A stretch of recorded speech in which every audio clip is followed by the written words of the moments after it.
Good evening, sir. How are you? Good evening, and thank you all very much. This book is an incredible document. It's fascinating to read. Can you talk a little bit about what a prompt book is, what its origin is? Well, I was a theater student as an undergraduate, and a techie. I lived in and out of that theater, and I was often a stage manager, and we were taught to make what was called a prompt book by taking the text, the play, and getting a bunch of loose leaf pages. And there are a number of ways of doing it. You can take 2 copies of the script. We could only afford 1, so we cut holes in the loose leaf paper and glued it in carefully so that now you had the whole play in a loose leaf with big, wide margins. And the stage manager is the one who calls the show, so he has to say, okay, lighting cue 1, blah, blah, blah, blah, and then underline all the things that the stage manager is responsible for. And so I made this prompt book. I took my copy of The Godfather, which I had scribbled a few notes on in pencil, and then I broke it apart, and I built this mammoth thing. It's about that big, very heavy. And my idea was to just go through it carefully, step by step, and sort of use it as an opportunity to talk to myself, say, oh, here's this, underline that. I had a half dozen pencils, different colors, pens, and then I decided to put a typewritten page at each juncture that I felt, not so much by the chapters of the book, but what I felt were the main beats of this big novel. And this came from, there's a book called Directors on Directing by a guy named Toby Cole. I think it's a man. And it has different directors talking about their work. And one of them is Elia Kazan talking about his work preparing for Streetcar Named Desire. And this was very illuminating to me. This is a wonderful, I recommend anyone who can see it to look at it, in which Kazan spoke on how he prepared Streetcar Named Desire. And what was so impressive was that he had a item there he called the core. And the core was just that. It was in every scene, there's something that is really the essential point that why the scene even exists. And so for the director, he knows that if he achieves the audience understanding what the core gets that, then everything else is gravy, so to speak. And of course, I was a theater student in the late 50s, so the trilogy of gods was Elia Kazan, Tennessee Williams, Marlon Brando, to us drama students. And certainly Kazan, of all the movie directors, I always thought always got the most beautiful performances from the actors. So seeing how Kazan prepared himself for Streetcar was very inspirational to me. So I wanted to go through and certainly for every scene know what the core was. But then I added another 4 or 5. I don't remember. You see, the first one was synopsis. That was just more or less what happened in that hunk of the book. Then the second, I think maybe was the times, meaning the book had set the movie in the 40s, around 1945 at the conclusion of the war. So, the times influenced all the imagery at railroad stations. There were always soldiers, and you could feel the mood of the country. So I wanted to write down for each scene how I could use the imagery of the times. Then the third was tone and imagery. That was sort of the style and mood of the imagery, of the art direction, of the photography. Then was the core, I think. And then I think at the end was something I call pitfalls. I found that the most interesting. Well, pitfalls was a warning of things I wanted to avoid, that I could fall into. And I did most of this work at the Cafe Trieste next to the phone booth. I had my Olivetti typewriter. And it was fun to be there, and all the Italian singing and it was always my dream. One of the reasons why we all moved to San Francisco is from LA at that time, myself and my colleagues from USC and UCLA, was we sort of wanted to have a little la boheme going on in our lives, you know, being in the cafe, working on your work. So I sat there and I would type up this first sheet, the times, the tone and pitfalls, and then go through with all my colored pens and do section at a time. And of course, one of the good, and it was everything that occurred to me, every idea that popped into my head, noting it if it was having to do with action. I think I did it in red. This is 40 some odd years ago, so I don't really remember so well. But I know that I did these notations and what have you, and the idea was that when I was done with this, I could just take all the part that said synopsis and just have that typed up, and then that would be the synopsis of what the screenplay. So in other words, this was done before the screenplay was written. And indeed, when I made the film, I had this Army bag that I would schlep around, and I didn't have a script when I made The Godfather. I had this big book, and I always loved that because not only did I have my notes and how I was planning to do it, but I had the original source material. When I made Apocalypse Now, I didn't have a film. I had the little green paperback of Heart of Darkness with me, and there was many things in that movie directly come from the fact that I had that, and that was my reference when I said, oh, what is the scene, what do I have to do, that I always had the opportunity to look at the original source material as well as whatever had been prepared. Is there a possibility that there'll be a release of the Apocalypse Now annotated?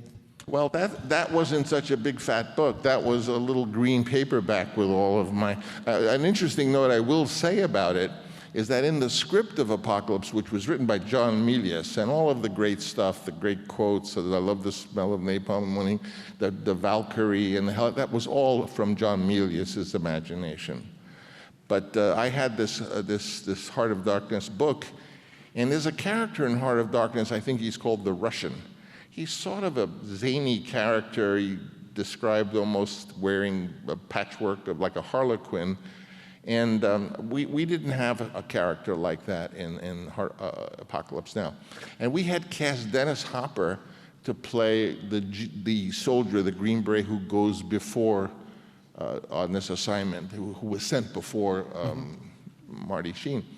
And when I saw Dennis Hopper, and and I heard what Dennis Hopper was talking about, I knew there was a guy, a photojournalist in Vietnam. I think he was Sean Flynn, was Errol Flynn's son. It was supposed to be this extraordinary character, and I just said, Dennis Hopper, he shouldn't be the soldier. He should be this guy, and right there with the book with me, we dressed him up and kind of made him a photojournalist, and he was part Ifugao shirt and what have you. And that character in Apocalypse wasn't in the script and was derived, well, it was created by Dennis Hopper, and in an extraordinary state of mind, I might add. But he was Dennis Hopper was so incredibly intelligent, but then with his extraordinary imagination, the stuff that would come out of it. So that entire character only was in that movie because I had the book. Amazing. And I said, well, he could be the Russian, Anyway, that's a side note.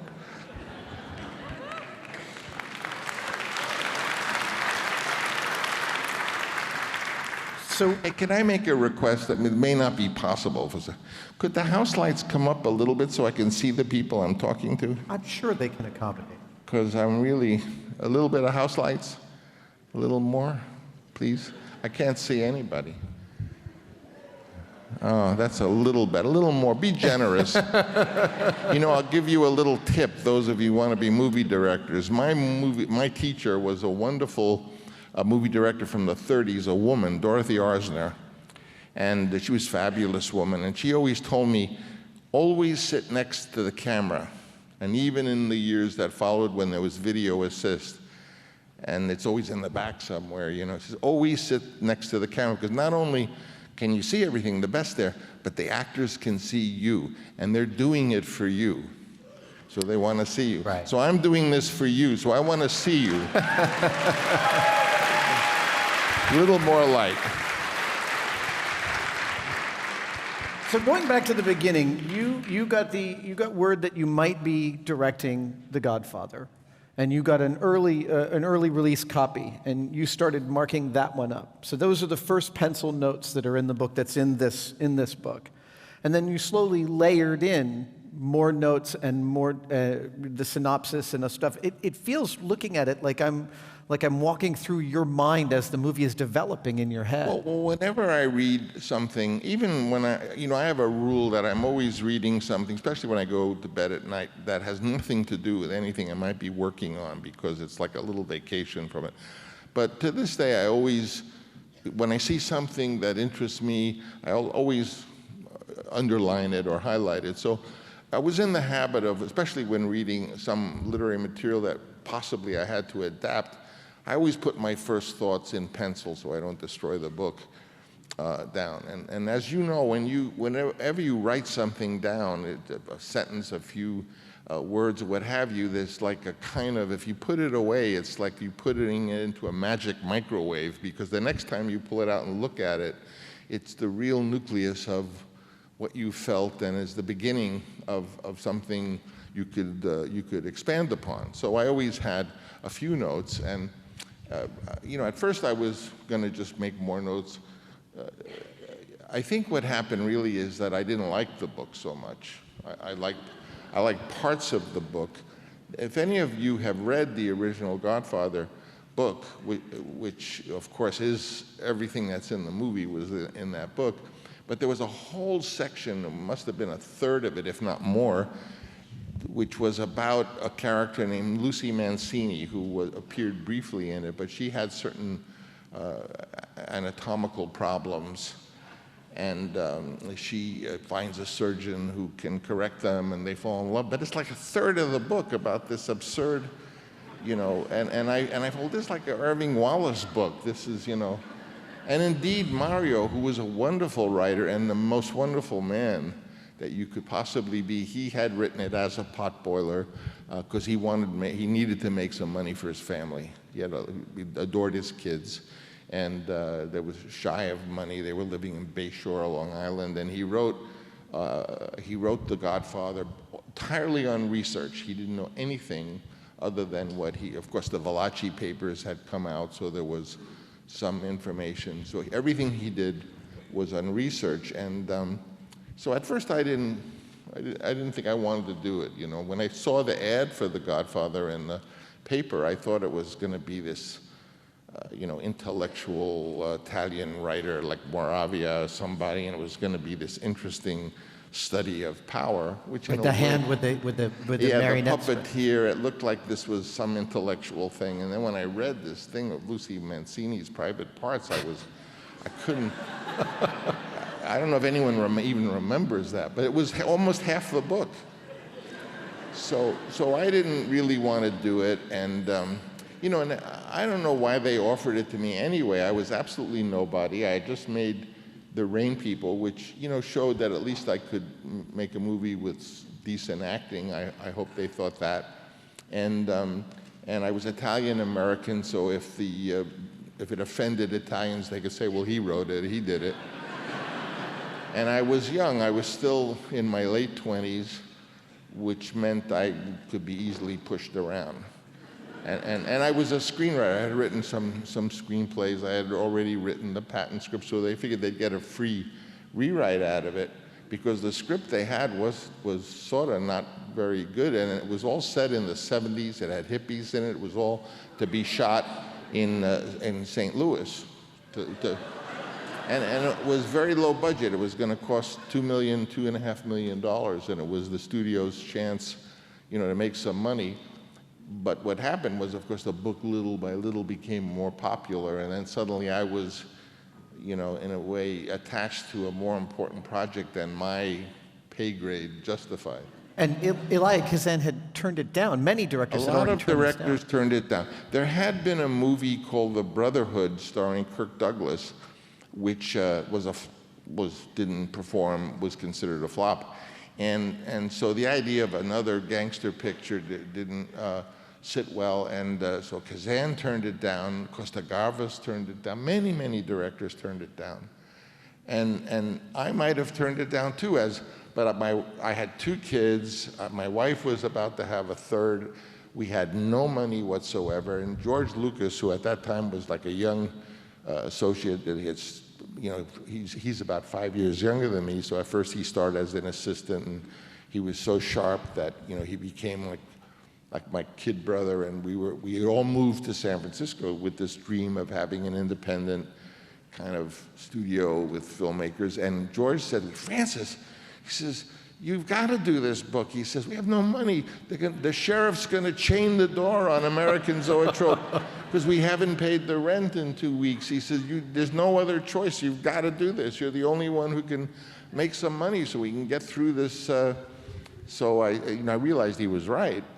And so then I went to the Mill Valley Library. I took out a couple of books on, there were like 3 or 4 books on the 5 families and about the real Vito Genovese and Joe Profaci, and I read those, and they were really fascinating. So then I thought, maybe if I could make it more like that I could do something. Well, and you say in the introduction that when you'd seen that first cover, you thought this is a book about the depths of power, and that's a repeated refrain you go back to in your notes, that really is the central core of what the story is about. I'm curious.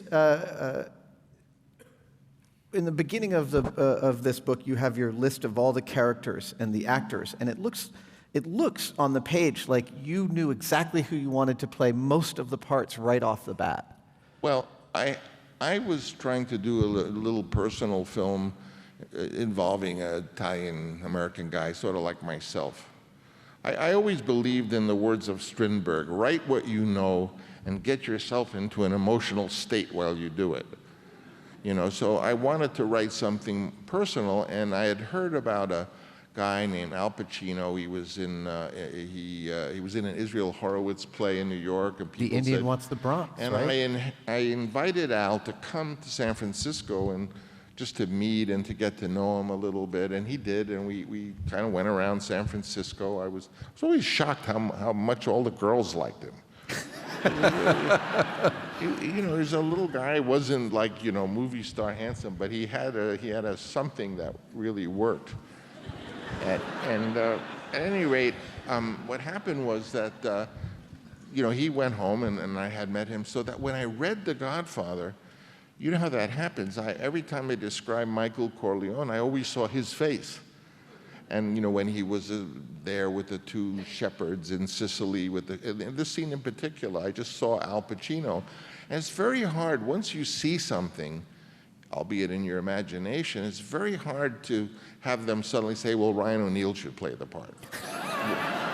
Which is what they said. Because there had just been a big hit for Paramount called Love Story, which starred Ryan O'Neal. Wow. And then they said, well, maybe Robert Redford could play the part. And indeed, it's not as absurd as it sounds, because Sicily was sort of ruled and occupied by the French for well over 100 years, and Sicily is full of blondes with blue eyes, the Sicilian. And if you see an Italian blonde hair, blue eyes, it's likely he's from Sicily. But nonetheless, I had that image of Al Pacino, and that was what gave me the stubbornness to resist the fact that they absolutely rejected that idea. Well, and so you said that the studio hired you because they thought they could push you around, and I've read extensively that they fought you a lot on putting Pacino in the role of Michael. Absolutely, they didn't want Pacino at all. And later I realized this because Bob Evans, who was the head of production, he's a kind of tall, good-looking guy.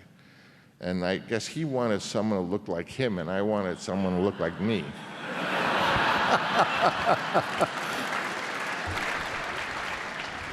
But at any rate, after I finally agreed with George that I had to do it and I wanted to do it, and they didn't pay me. I mean, they offered me 2 deals. I remember one was $75,000 to do everything right and 10% of the net, or $125 and 6% of the net.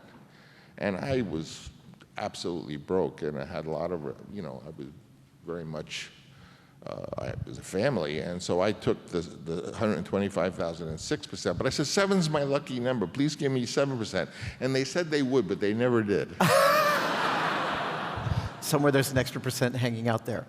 How early in the reading of the book did you know that you wanted Marlon Brando to play the Godfather? Not early. Oddly enough, when finally his name did come up and talk about it, Mario said that he had always wanted Brando, and even before I was involved, had suggested it. And they said, "Oh, absolutely not. Marlon Brando is box office poison, and he's a lot of trouble," which he was.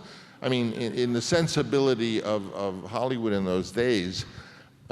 Marlon, he's such an extraordinary person as well as actor, but he had just been in a Gillo Pontecorvo film called Burn, Quemada.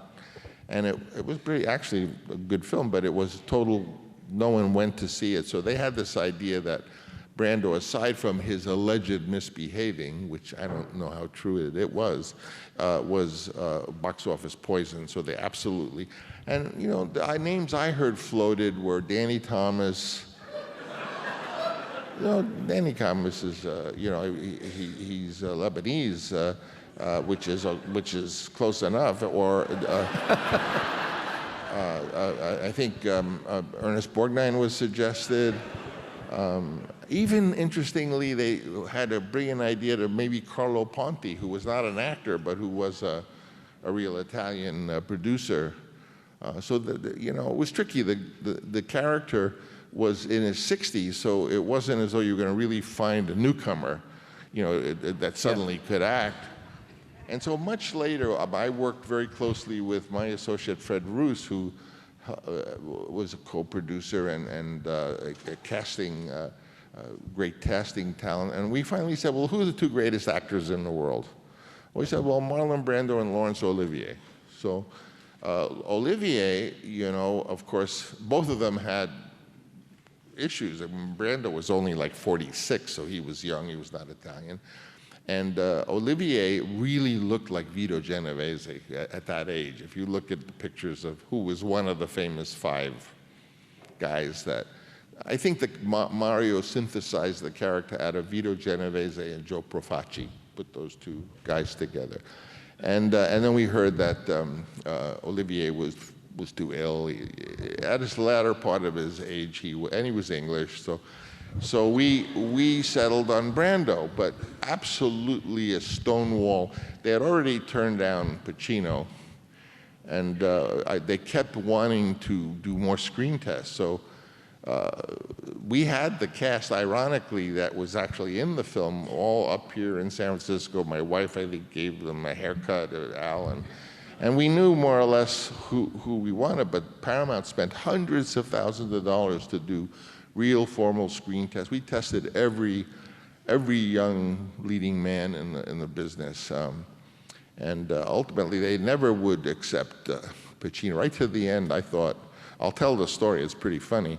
So as for Brando, they absolutely were adamant. I was even told in one meeting by the president of Paramount, Francis, as the president of Paramount Pictures, I want you to know that Marlon Brando will never appear in this motion picture, and I forbid you from discussing it any further. So with that, I kind of fell out of the chair onto the rug or some dramatic gesture of helpless protest. And then they all looked, and then I got up. I said, well, if I can't even talk about it, I mean, how can it be? How can I direct a movie? I'm not even allowed to talk about it. And one guy said, well, listen, if we cast Brando, just a Joe Dokes, an unknown, more people will come than if Marlon Brando was in it. That's how much they were against it. So finally they said to me, okay, we give you 3 conditions. 1, if he does a screen test. 2, if he'll do it for free. And 3, he has to put up $1 million bond to guarantee that there'll be no shenanigans on the set. So I said, I accept. Because at least we were talking, And I put myself, I was terrified of him. I mean, I thought Marlon Brando was, like a dream that I was even talking to him, But I said, oh, Marlon, you're not really Italian. Maybe we could do a little improvisation or something and for you to kind of get comfortable. And, so I had heard I know you want to talk about the book, but thought it'd be fun to talk about the casting of Marlon. We'll go over our time. So that I had heard that Marlon didn't like loud noises, that he often wore earplugs and stuff. So I got together with some of my San Francisco colleagues, some cameramen. I said, listen, let's dress in black and no one talk. We'll just do sign languages when we're there. So we fly to LA with our cameras, and I had an early Sony, like one of the early Sony Handycams. And we knocked on the door, and the maid let us in, and we set up our camera very quietly. There was a beautiful little baby on the counter. That was the daughter that passed away. I always think of her. And we were all ready, and I had brought like little sausage and little, mortadella, and put little dishes of provolone around, and Italian cigars. And then the door opened, and out walks this spectacular man with flowing blonde hair in a Japanese kimono. As I said, he was around 46 years old. And he comes out, and, he caught what was going on like that. He's so sharp. And he came out, and he rolled his blonde hair up into a bun, and he got some shoe polish, and he started making it black. And I'm shooting him, and I'm going to my ninjas, all this kind of. And then he put on a shirt, and I remember he took the lapel, and he went, oh, those guys always have, their lapel is always folded. And he started folding his lapel. And then he said, you should look like a bulldog. So he took some tissues and he stuffed it in his, and I'm shooting this whole time for this gorgeous blonde Adonis. And then he said, and in the story, he gets shot. So maybe he should talk like this, because he's shot. I said, yeah, Marlon. And then he starts sitting like we're here, and he's sitting there, and he's taking the sausage, and he takes the cigar, and he's totally using all of these props to arrive at this Italianness. And he's going, and then the phone rings in his house. So he picks up the phone and goes,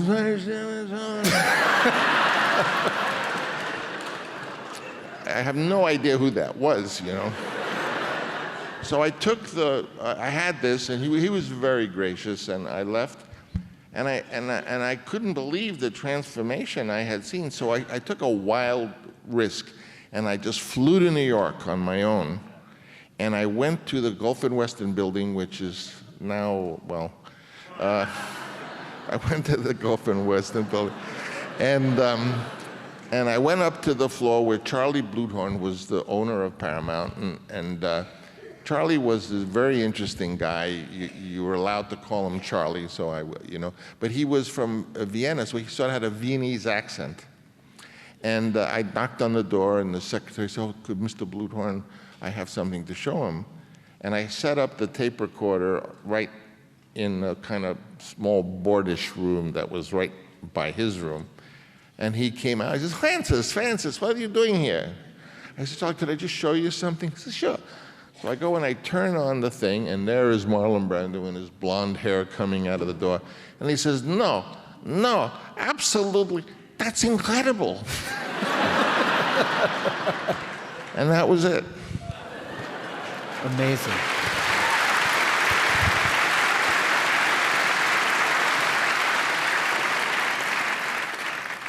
It sounds from your stories like there were a lot of disagreements with the studios, and you say in the introduction that you should say that the film had ups and downs, but you described the film as, for you, having downs and downs. Well, I always thought I was going to be fired. And I mean, after a while, I was sure I was going to be fired. And we were totally stuck on the Al Pacino thing, but Brando had been cast.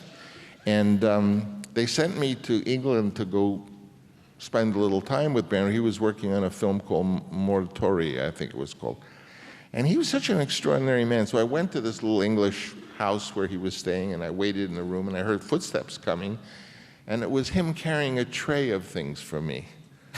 I was, like some coffee and cakes, and how brilliant he was to know that if he kind of played the role of a servant, that would put me at ease, you know? Yeah. Which is why I think he did it. I mean, so we talked, and it was very nice. And well, when I was flying back, when I got off the plane, I called my secretary, and the message she gave me was a message, and she said, "Don't quit, let them fire you."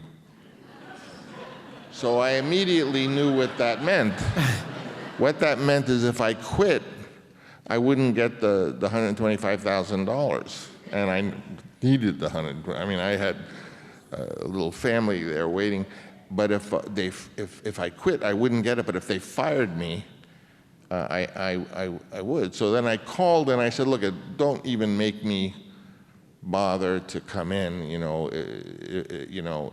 And they said, "No, everything's changed. The cast is going to be Al Pacino, Jimmy Connor's Sonny, Talia, your sister." And it's true, I didn't think my sister was right from the part, because my sister's so beautiful, and I thought Carlo's wife should be some girl that only gets married because her father's a big shot, you know. But she did wonderfully, of course. And the other cast, Johnny Casal and Bobby Duvall, was okay. And I said, "Well, what happened?" I said, because Pacino had taken another part in a movie called The Gang That Wouldn't Shoot Straight. How did this happen? He says, "Well, we sorted it all out." I said, "Well, how come they changed?" He said, "Well, we saw some footage from a film called Panic in Needle Park that Pacino was in, and that they thought he looked really good." So that's how. So I was told, you know, I thought it was curtains, and we began the movie subsequently with that cast. Although every week the rumor was I was going to be fired. That's terrifying. My wife, who's sitting here, remembers when the editor had lunch with her, and the editor said, "I don't know, the footage doesn't cut, I'm so and so." But the editor wanted to be made the director. And he had asked me to hire some of his friends to be the assistant director and stuff, so there was an active group within the company that was rooting to fire me. So one day on a Tuesday or Wednesday, like we are now, Brando finally came in and he shot the first scene, which was the scene when they all meet with Sollozzo in the kind of olive oil company.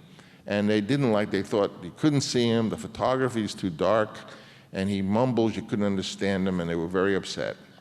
So I said, "Listen, it was his first day, and he was a little nervous," and he was, you know. I remember when I said, "Marlon, are you stalling? Let's go do this." And he says, "I get scared too. All actors get scared. Of course, that's part of it." So I said, "Well, we're right down here. I could run right up there into the olive oil factory. I'll just do it again. I'm sure we'll do better." And the producer said, "Francis, they're going to fire you this weekend. So they don't want to back up and do that." So I said, "Well, I get it. You know, why do they always fire the director on the weekend? So the other director can have the weekend to get ready, and then Monday have a new start." So it was a Wednesday. So I knew who the 14 people were who were actively the conspirators. So I fired them all on a Wednesday. Now, no one knew, including myself, whether I had the authority to fire them all. You know, so what you do when you're young and have no clout is you bluff. And I just fired them, and they were all on the phone. "Can he do this?" Or blah, blah, blah. But by the time the weekend came around, when this curtains would have happened for me, they then saw the new day of shooting of Marlon, and "Oh, it was so great, it was so different. No, we're not going to fire you." And Charlie took me over to the Palm Steakhouse with my father and bought me steak, and "Oh, we're behind you." But, you know, in the movie, the scene is from the first day that they didn't like. So. We have some questions from the audience. The first one wants to know, what was it like collaborating with Mario Puzo, and how did you guys work together?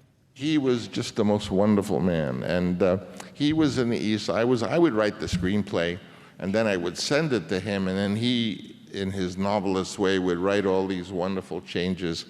One sticks out in my mind is that I can cook a little bit, so I had one of the characters, Clemenza, talk about, I figured it's good in a movie if you have a recipe. So he explains how you brown the sausage and you put a little sugar. And the note from Mario was, gangsters don't brown, they fry.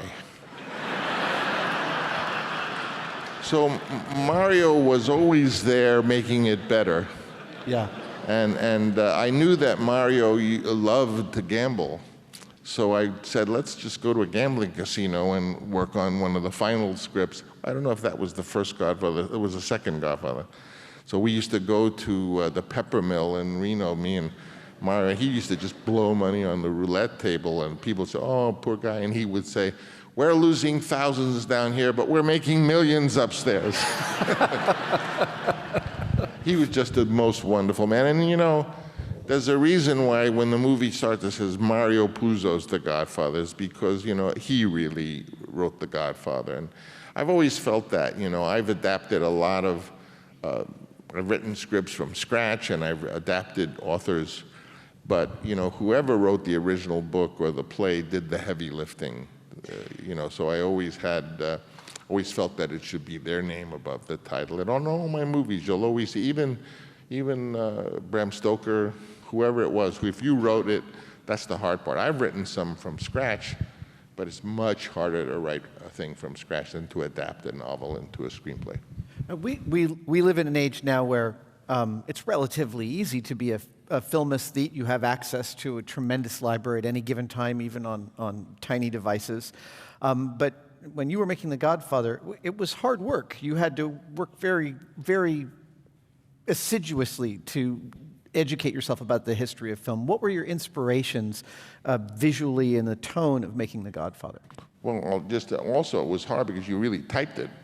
And I always had a rule when I did a rewrite, I always would put the old script on my left and I would type the entire script over on the theory that by forcing myself to type it all, I would be rewriting everything, which was true.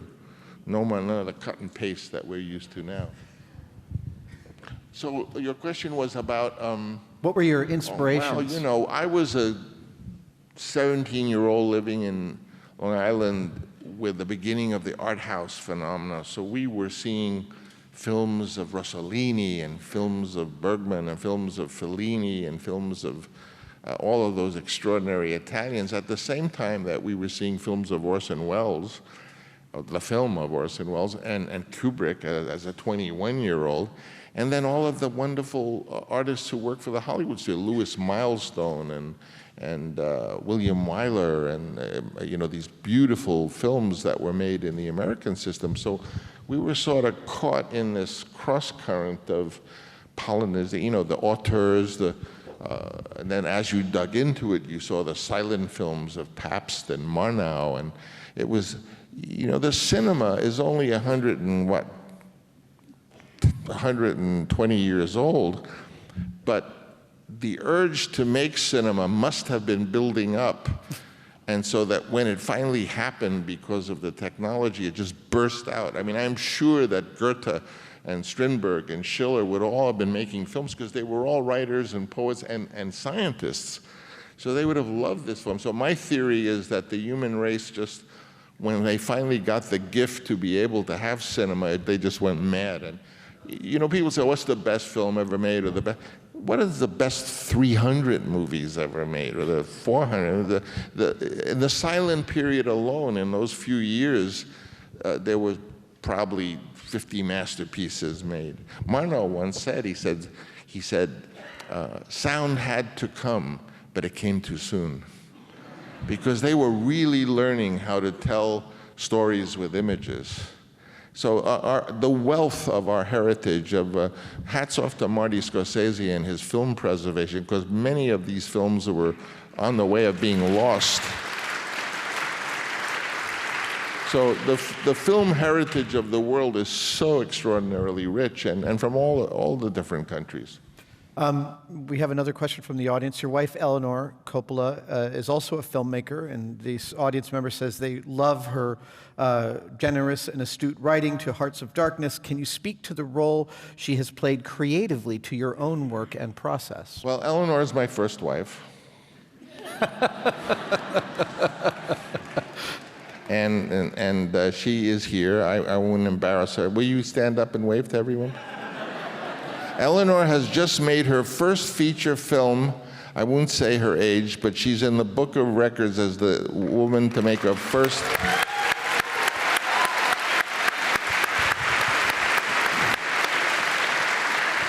But you know, she came from she's Irish and came from a sort of a bohemian artist father living in a bungalow on the beach in Sunset Beach. But she always was very much caught up in arts, the visual arts, the plastic arts. She herself has made many kinds of artworks, even getting into the conceptual art and performance art. So, you know, it was a good match, as our children attest to, because we have really neat children, all of whom are on their way. I don't know, it must be a contract in blood the Coppolas have to sign, because every one of them has made a feature film.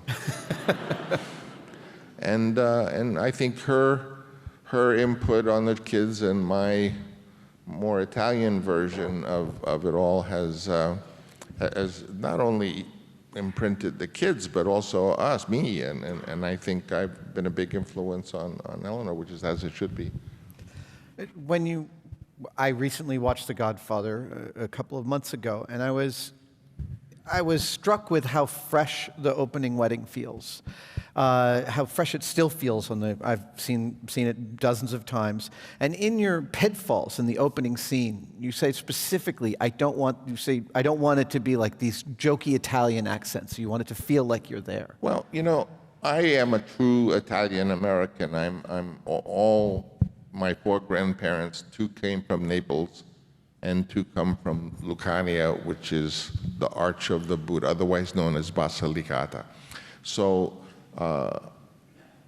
I was raised, my mother I remember in the late 40s, said, oh, you're so lucky, you're American, and American is the greatest country in the world. My father said, yes, but you're Italian, and you have the culture of the great Michelangelo and Leonardo, and he took credit for Archimedes, too. So we always felt really wonderfully unique because we were American and Italian, and we ate pizza when no one else did. Because pizza was brought back by the GIs from the Second World War. People didn't know about pizza. My family were all musicians, classical musicians for the most part. There was some tool and die makers and those kind of skilled mechanical people. But what I did is I took what my home life was like, the same exact, and the only difference being that my family were musicians and not murderers. So it had all the textures of a real Italian American, and that wedding is what we call a football wedding. Why a football wedding is because the food are these sandwiches wrapped up in a kind of crinkly paper that say prosciutto or capogol or provolone, and it's a football wedding because you always used to throw, hey, send me a prosciutto, and you throw the prosciutto. And the little kids were always, they would say, slide around the sandwich man, you know, the little kids at the wedding. So all I did was take that kind of wedding, and I was blessed to have my father and mother, who, like gypsies, just came with us because it was a job, you know, that we were doing. And he was always providing the band at the wedding, all of those tarantellas and the musical things he wrote, except for, of course, the famous song. And so it was a kind of family. It was like a film about a family made by a family. And you also have a bunch of notes about wanting to make sure you can communicate that Johnny Fontane is a big movie star, but you've clearly seen many times in which this type of introduction of a character has been mangled by filmmakers. And you want to communicate this. Of course, everyone knew this from the book, that it was the story of Frank Sinatra, how he got the part in what was From Here to Eternity. So Sinatra had run into Puzo in a Beverly Hills place and really castigated him, really was mean to him, you know, because of putting that in the book. But once I ran into Sinatra, he was there surrounded by beautiful girls and stuff. And he looked at me, he says, hey, he says, let's buy the book and I'll play the Godfather, he told me. Yeah, I ran out of there. So I knew that I had to get, I saw a guy more like Eddie Fisher, or who was not Italian, obviously, but he lived in our neighborhood when I was a kid, Eddie Fisher, and or Vic Damone. I really wanted Vic Damone, but Vic Damone was too scared of the Cosa Nostra to do it. So we had a lot of trouble finding someone to play that part. All right, and we have another question from And the of course, I thought the way to set him up that he Oh, yeah. really was a star was just to have a lot of teenage girls screaming as they did in the 40s for Frankie.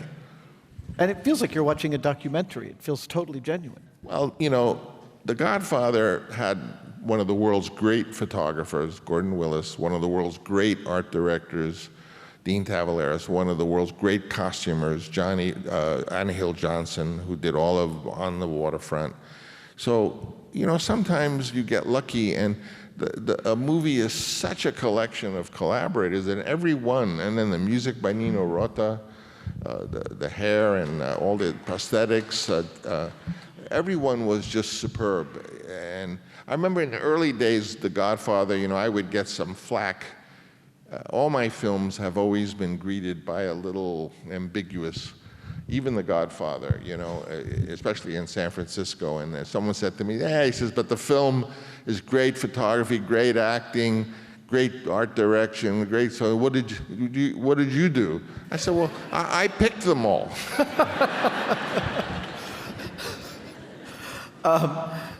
Another question. Oh, actually, no, I'm curious about The Mists of Blood and your collaboration with Dick Smith on the film.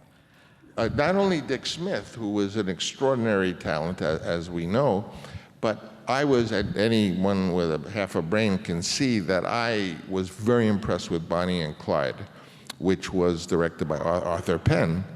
And Bonnie and Clyde had some of the neatest live action effects. Live action effects is when the effect is really done there through trickery and not, of course, not later as an optical effect. So live action effects are like the grasshoppers in The Good Earth were clothespins, like the cyclone in The Wizard of Oz is a great big windsock on a track that went a different way in the ceiling and the floor. So these are real geniuses, these guys. And I was so impressed with Bonnie and Clyde, which also was Dean Tavoularis, that I found the effects guy whose name was, oh my God, what was? A.D. Flowers. God, how I think of him playing that card game. A.D. Flowers was his name. And you know, the thing about violence in a movie is it's a little bit like a magician, because you have to employ misdirection. You have to let the audience is way ahead of you. So if they see the car speeding around the thing, they know it's going to roll over 3 times and burst into flames. So you almost don't have to do it. But if you can get the audience to think something else is going to happen and then hit them, for example, everyone knew the scene of the horse's head. And the horse's head in the book, the way it's done, is, of course, the movie producer who has the prize multi-million-dollar horse is to wake up in the morning, and the horse, the severed head, is on the bedpost, and he sees it, and he's horrified. Well, I thought everyone knows that, but what if I put the horse's head under the sheets at the foot of the bed, so when he first opens the sheet, he sees the blood, he thinks that he's been something amputated or stabbed or something. He sees the blood and he's horrified, and then he flips it over, and then he sees the horse's head. So whenever I could, I tried to do the violence to mislead the audience a little bit into think it was going to go to the left when it really was going to go to the right. And A.D. Flowers was such a genius. When they shot Mo Green through the eye, I said to him, oh, I want a scene where they shoot some right now. Well, that's an impossible effect to do. How do you do that effect live? Today, you can do everything fake. And he had 2 tubes going up the eyeglasses, one with air. One shot a BB out through the glass, and the other did a spurt of blood. That's A.D. Flowers. He could always figure out how to do these things. It shot a BB right next to his eye But it was, out. yeah, and the air that shot it out also blew any shards away course. from his eye. That's how that was then. On the DVD of The Godfather, there's tons and tons of screen tests with different actors. And as you talk about some of these actors and we hear the audience laughing, it's clear that you took every suggestion seriously and saw what that person could bring to the role. What was the most ludicrous suggestion the studio had for you for someone to play a role in The Godfather? Ooh,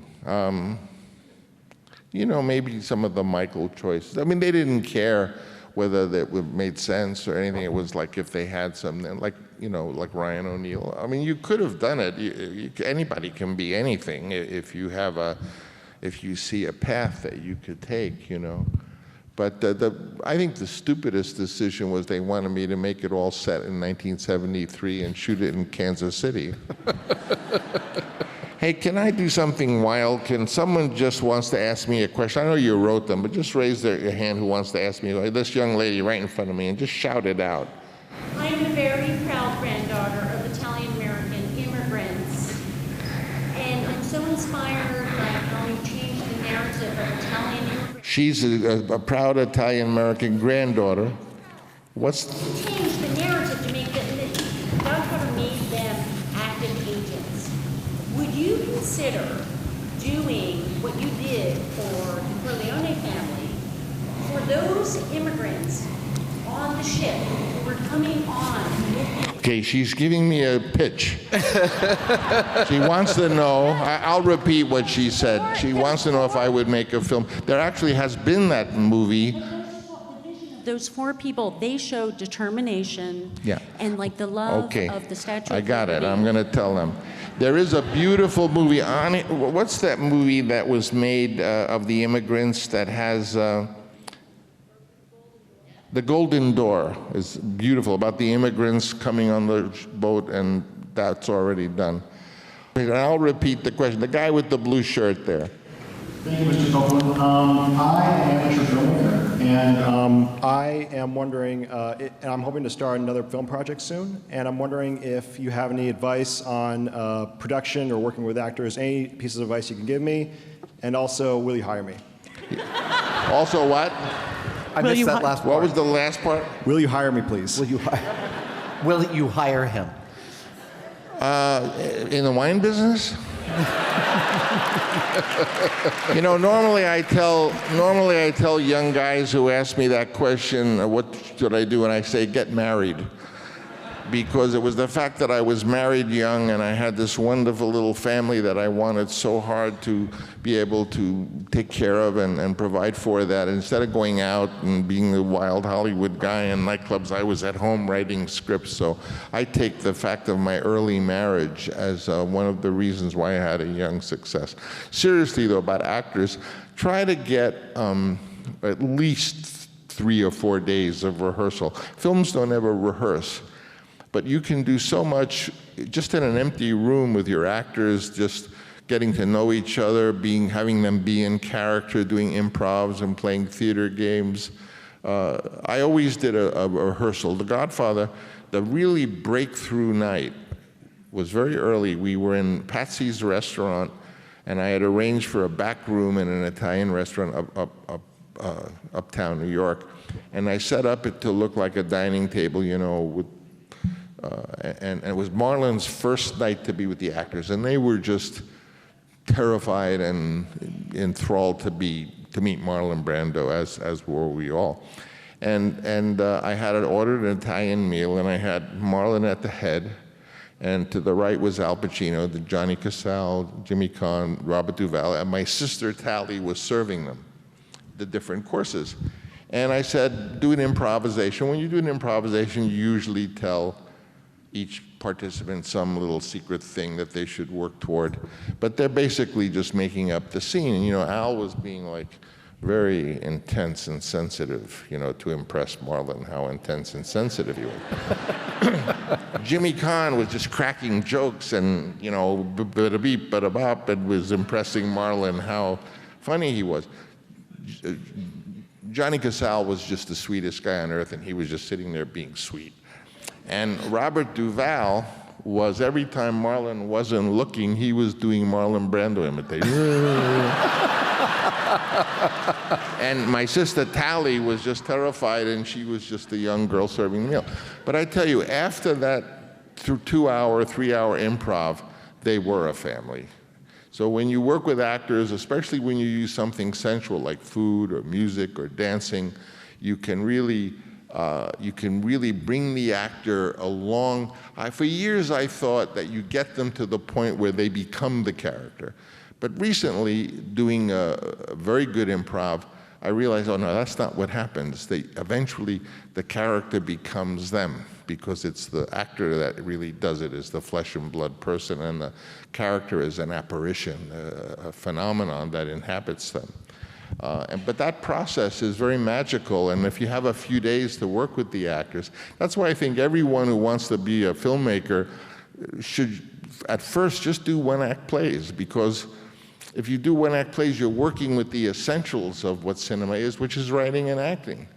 Of course, cinematography and editing and all that are extraordinary disciplines and very essential, but you can make a movie that has wonderful acting and wonderful writing and terrible everything else, and it can be a wonderful movie. But I don't think you can make a movie that has terrible writing and terrible acting and beautiful art direction. What do you have, you know?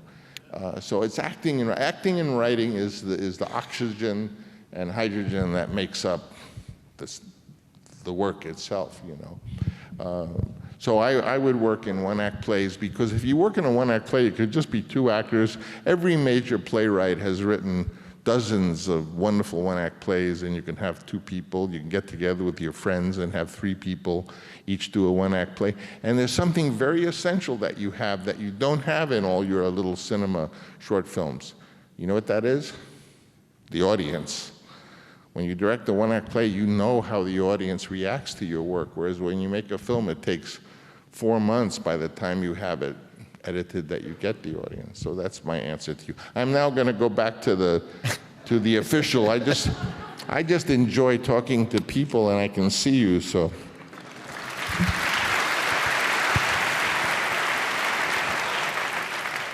Also, if you see the person, you know whether to disregard the question or not. Here, I have no idea. The man in the blue shirt was actually one of the questions I was just about to ask, actually. Here's one. Did the immense pressure you were under on the set of The Godfather push you to make the film that you made? Do you think it would have been, do you think you would have had the same result in a relaxed atmosphere? You know, for years, my family and people who know me think that, oh, he has to be under pressure to do anything any good. But I've always been under pressure, so I don't know. That's one of those hard questions to answer, you know. I have no idea. It's never relaxed.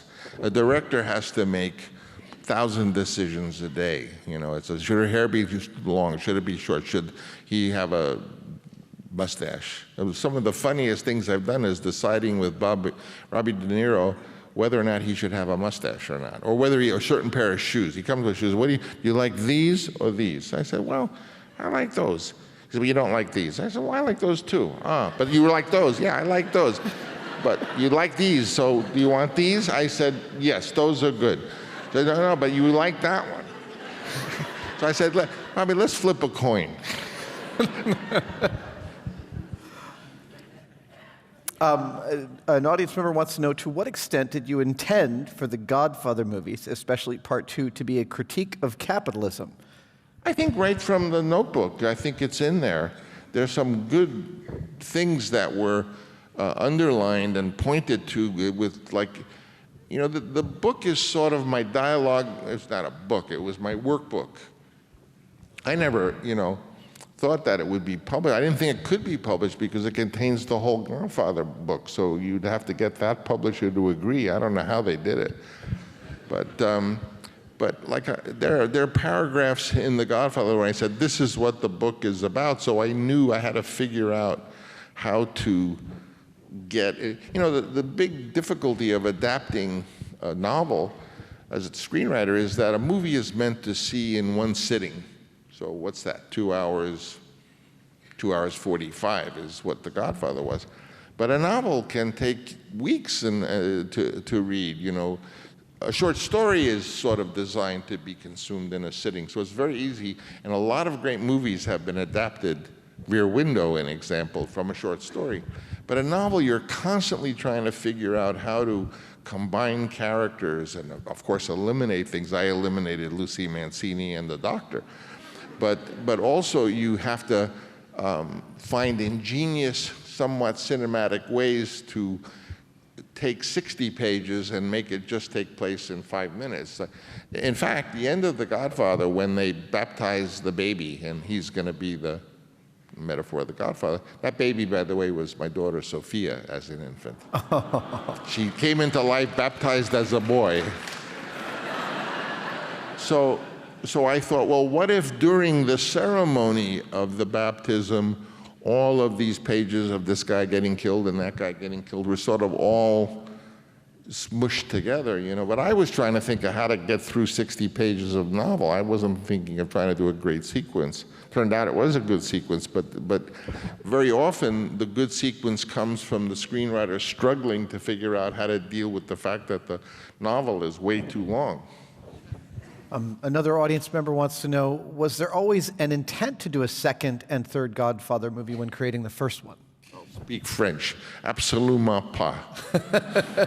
I love to say that. No, when I got out of The Godfather, I was out. I didn't want to have anything to do with it. I just had hated the experience. I was so miserable. I was made to feel so crummy that I wanted nothing to do with it. And, you know, Charlie Bluhdorn by then was saying, but Francis, you got the formula of Coca-Cola. You can make it. I said, I can't do it. So what I finally did is I said, all right, I will help on the script. I'll work on the script, and I'll choose a director that I think could do it, and I'll be sort of a producer guy. And they said, well, they didn't like that idea, but they said, okay. So, you know, and every time I said something to Bob Evans, it would be absolutely not. You know, Marlon Brando, absolutely not. Al Pacino, absolutely not. So I thought now I had some leverage over him. So finally they all called me in and they said, well, who have you chosen to direct it? And I said, his name is Martin Scorsese. He said, absolutely not. So we were at a stalemate, and then Charlie said, Francis, you can have anything you want. I said, well, I want 3 things, I think I told him. One was, I want $1 million. Boy, that really sounded good in those days for a guy who lived on $60 a month, you know. I want $1 million. Oh, okay. And I want Bob Evans to have absolutely nothing to do with it. You know, and in truth, Bob Evans is a man who is not without talent. I mean, he produced or was the studio head with Chinatown, so he definitely has something, but somehow the way my experience was being under his thumb was just the most horrible thing. So my second condition that he could know nothing about it, he couldn't read the script, he couldn't be involved in it anyway. It's okay. And the third condition I said is I want to call it The Godfather Part 2. And it came back that the only thing that they objected to was to call it The Godfather Part 2. And I said, why? And he said, well, because people will think it's just the second half of the movie that they already saw. And I said, well, that's what it's called. And it was so ironic because then, of course, that I was the guilty person for, you know, Rocky V and Iron Man, which I shouldn't be forgiven for. But I only got it from Ivan the Terrible Part 1 and Ivan the Terrible Part 2, which was the Russian film. So, was there anything that you came across in assembling and handing this over to the publisher that reminded you hadn't thought about since you made The Godfather? There were a couple of things because they. I try to think of one that there was a paragraph that I had underlined as being, this is what the book is about. And then they asked, well, why didn't that get in? And I said, oh, it did. Because in the scene which was shot later, incidentally. There's a scene where Al Pacino comes back to Kay, who's now teaching, and we shot that in Mill Valley or San Rafael. Where? In Ross. Were you the kid on the bicycle? You know, that was my favorite piece of direction, that the little kid rides back and says, "Hi, Miss Jones." I mean, that she's a teacher. You know, I thought I was so clever. At any rate, she says, "Michael, where have you been? Why are you in my life? Please." And they have the conversation where he says, my family is going to change. You know, my father's like any important man, like a senator or something. That was all from that paragraph in the book. Another thing that happened, it's worthy to note, is that everyone was either didn't like the picture early on, although it was the same picture. And I understand that. You know, when you make something that kind of is a slightly new or takes another step, it sort of rubs people the wrong way a little bit, because they're not, it's like all those painters in France during the Belle Epoque, they were painting things and the Academy thought a painting had to look a certain way. So it's understandable that when a film takes a step, it could rub people the wrong way. That's why they didn't like my script of Patton, because Patton was a little weird and had that strange opening where it gets it in front of a flag, and people don't react well when you start fooling around like that. But then over time, it can stick, and then it becomes the new norm. But so no one really reacted. Even my cinephile friends in San Francisco would see a cut and, "Oh, that's good, Francis," and I was devastated. But I showed the film to Bob Towne, who wrote Chinatown, who was sort of a couple of years older than me and sort of I looked up to as an older brother. And he saw the film and he just thought it was great, which was like and he's not the kind of guy who, would give you phony reactions. So I was just so shocked and elated that this person I admired so much thought, and he loved Brando in it, and he loved the whole movie, and I couldn't believe it. And he said, one thing though, it needs a scene in the movie between Michael and his father, where the father's now old and infirm, and Al is clearly going to be the new guy, and that they talk about, he said something like, "I never wanted this for you." So I said, "Oh, would you write it?" And because and he wrote that scene, wow, which is a beautiful scene in the movie. That's Bob Towne wrote that as a favor to me. And I always try to, in these movie business, which is collaborative, I always try to say who really had the idea. Yeah. Like John Milius had the idea of the helicopters with the Ride of the Valkyrie. The actor Clemenza improvised the line, "Leave the gun and take the cannoli." What I had done to contribute is that when he leaves, I told his wife and his thing, says, "And don't forget the cannoli," because I wanted him to pick up the little box like my father used to bring home at night. So we did have him buy the box, but I hadn't thought of his line, which was, leave the gun and take the, no. Leave the gun, take the, that was, and very often, actors come up with this stuff. I always hate it when people say, "Oh, you got such great performances out of those." You absolutely do not get performances out of actors. The actors give the performances. The director's just like a coach, or tries to make the situation stimulate them and make it comfortable for them. But the actors are remarkable artists. I always make the comparison. They're like a cellist, except there's no piece of hardware between them and the audience. Their instrument is themselves, and that is very difficult to do.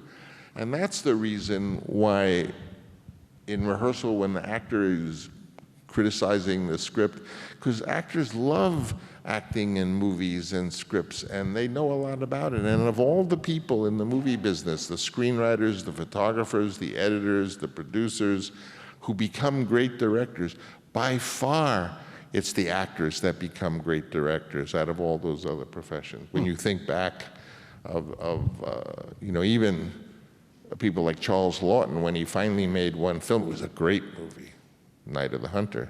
So actors, they tend to make fun of actors but actors are extraordinary people at what they do. And if a director, if you want to be a good director, you have to love what actors do, and you have to love actors, I think. So, I had an actor in the room. so after all these years, The Godfather sits firmly in the firmament for people all over the world as one of their favorite films. It's on everybody's top 5, I'm sure, in this audience. And I submit there's at least 30 films in my top 5. But where does Godfather sit for you in the firmament of films that you have made? What has it taught you, and what legacy? It's hard to separate. When you're a director, you're actually there not just for the 2.5 hours. You're there the whole day, and it's hard to separate whether the experience was good for you personally or not. It was an awful experience for me. And also it was so successful when it finally, dug in, that my mother and father had went into the Godfather industry. They were writing the Godfather album, and everyone around me gets Godfather crazy. And when I walk into places, I hear da da da da da da. I hate that. Although I will tell you a nice story, if there's time for a story, is when I chose to direct to compose the music. The studio sort of had, I think they wanted Henry Mancini to write the music because he's Italian. He's a great artist. But I chose Nino Rota, not only because I love Nino Rota from the Fellini pictures. Better reason than that. I love the score he did for Rocco and His Brothers. Rocco and His Brothers by Visconti had this deep, da da da da da da da da da da, and it felt like The Godfather to me. So I chose Nino Rota, and I went to meet him. He was the most delightful man, very small, petite man. What I loved him so much is because if you said to him, "Oh, Nino, play the score from Il Bidone," he would do it. He loved to play The White Sheik. He would do it. He loved to play the tunes from his movies. And we worked together very well. It was a very wonderful experience. And then I left, went back to LA, and then I was to return when the orchestra recorded. But we could never agree on a love song. And I said, I want something sort of almost Arabic, almost, Sicilian, but really modal, like, da-da-dee-da-dee, those kind of Arabic kind of terms, because it was Sicily, and I don't know, I had this idea. So we never had that. I flew back a month later. We were going to record it, and at the airport, he met me, and he was such a fine gentleman, and we're walking, and he says, "Francis, I have an idea for the love song." I said, "What?" Da da da da da dee da dee da da da da. When I heard the dee da dee da, that was what I was talking about, and so I was thrilled, and that became this famous song. But when The Godfather went up for the Academy Awards, and of course the Academy Awards was all the American composers, they discovered that he had taken a tune from a movie he had written before that had a little tarantella, and because he used it in another movie, they threw the score of The Godfather out. Oh. Interesting. Henry Mancini. Francis, thank you so much for taking time to My pleasure. talk to us. Thank you. Francis Ford Coppola.